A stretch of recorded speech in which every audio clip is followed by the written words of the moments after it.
Cheers to your perfect family. With Evil Dead Burn on the horizon, people are gonna want to know what the Evil Dead franchise is all about. Well, here at Marvelous Video, it is our solemn duty to info dump for you. In this video, we're gonna go over the bare facts about the Evil Dead franchise. Let's get to it! There's a reason why Evil Dead has remained a relevant horror franchise even after 4 decades since the first movie. And I think the reason behind the evergreen charm of the franchise lies in its core structure, where it doesn't do sequels the traditional way. When the movies drop by, they don't necessarily need you to watch all the previous ones because it's usually a fresh group of people in a new place with a new nightmare. The only thing that remains constant is the horror from the way Evil Dead presents itself and creates an ambience of tension and fear throughout the narrative. An Evil Dead film means that things are about to get ugly and survival will require doing the unthinkable. Even for the upcoming film Evil Dead Burn, you don't need to have watched a single film in the franchise, and the trailer has already captivated the horror fans. However, if you want to understand the core values and rules of the franchise, and what makes it so popular even after all these years, this video will tell you all about it and more. So, what is Evil Dead all about? I already told you that a few core values remain constant across all Evil Dead movies, and I think that's the primary theme of the series. In order to understand this better, let me take you back to how things started off with the original film back in 1981. When a promising young director made a movie on a limited budget and started off a cult classic horror franchise. The story was simple enough, but it was the lore and the rules of the game that ensured the longevity. The movie covered the horrors experienced by 5 college students, including the shining star of the franchise, Ash Williams, played by Bruce Campbell. They go on a vacation to a remote cabin in the rural hills of Tennessee, which turns out to be far from the ideal vacation stay for the group. They come across a book in the cellar called the Naturom de Monto, a Sumerian version of the Egyptian Book of the Dead, along with an archaeologist's tape recorder. And when the tape is played, it resurrects a demonic entity. It is just absolute chaos from then on, as everyone, except Ash, ends up dead from the morbid attacks of the demonic entity in its many forms. This movie set the benchmark, and the original DNA is what has continued to draw audiences to the theaters even today. Sam Raimi didn't just give us a random horror villain, but he delivered something that could conjure evil from nowhere. The Cursed Book of the Dead, or the Necronomicon, is usually the common entity that binds the movies together. This is an ancient book of prophecies, funerary incantations, and demon resurrection passages that have been compiled together by a race of beings known as the Dark Ones. Unfortunately, the book has found its way to the hands of humanity, and the misuse of the text unleashes a form of evil that nobody is ever prepared for.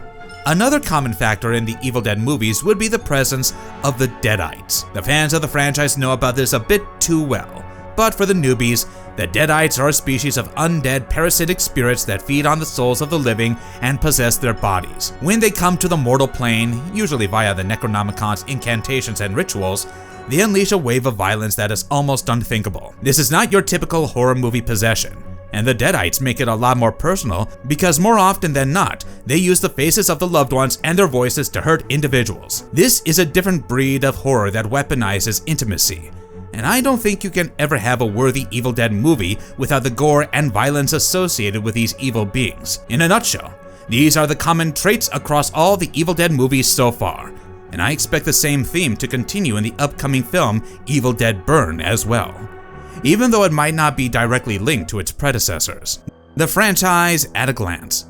No, you don't need to know the detailed story of every single Evil Dead movie so far, but it doesn't hurt to learn about the franchise and its fascinating journey of over 4 decades. It's a journey that started in 1981 when Sam Raimi's vision of horror materialized in the most unexpected movie, which I have already discussed in this video. The next one to follow was Evil Dead 2, almost 6 years later in 1987. Sam Raimi takes the director's chair once again, but the story doesn't exactly continue from where the first movie left off. However, we still have Ash Williams as the protagonist, and the narrative starts off with him and his girlfriend Linda going for a romantic getaway to an abandoned cabin in the woods. The romantic stay is disrupted after Ash plays a tape of an archaeologist who recites passages from the Book of the Dead, the Necronomicon, and the Kandarian demon is unleashed. Linda is killed and turned into a deadite, and Ash is forced to kill her. It is a morbid comedy of horrors, as Ash struggles to survive against an evil force that has no limits. The third film is called Army of Darkness, which was released in 1992, and Bruce Campbell reprised his role yet again. I find this to be the most bizarre story of all, because Ash is accidentally transported to the Middle Ages and captured by Lord Arthur's men who suspect him of being a spy. He regains his glory after killing a deadite, but the only way for him to return to his time is to use the Necronomicon Ex Mortis. The story covers his search for the book, and his adventures end after he is finally back in the present. After this, there was no action for 2 decades, before Evil Dead 2013 announced a soft reboot with the same theme as the first film. Then we had the surprise hit Evil Dead Rise in 2023, which is probably the most heartbreaking survival story as 2 estranged sisters struggle to survive with their family as deadites attack. Of course, you cannot miss the iconic TV series in between, Ash vs. Evil Dead, which ran for 3 seasons. Now it's time for the 6th film in the franchise, Evil Dead Burn, which is a standalone film in the Evil Dead universe, and my expectations are high from this one going by the hype on the impressive trailer. Is Evil Dead Burn related to Evil Dead Rise in some way? Why should we be excited about the movie? Well, I did start off by telling you that the upcoming Evil Dead Burn is more of a standalone project. So, no, it is not directly related to Evil Dead Rise. That being said, some structural similarities cannot be ignored. For instance, Evil Dead Burns mirrors the basic theme of Evil Dead Rise, and it is about a new family and new characters facing the same crisis. For Evil Dead Rise, the deadite possession marked a metaphor for the worst kind of family grief, and from the looks of it, Evil Dead Burn is going to do the same. The trailer reveals that the movie will start off on a note of personal loss, where a family reunites after the death of the eldest son in a car accident.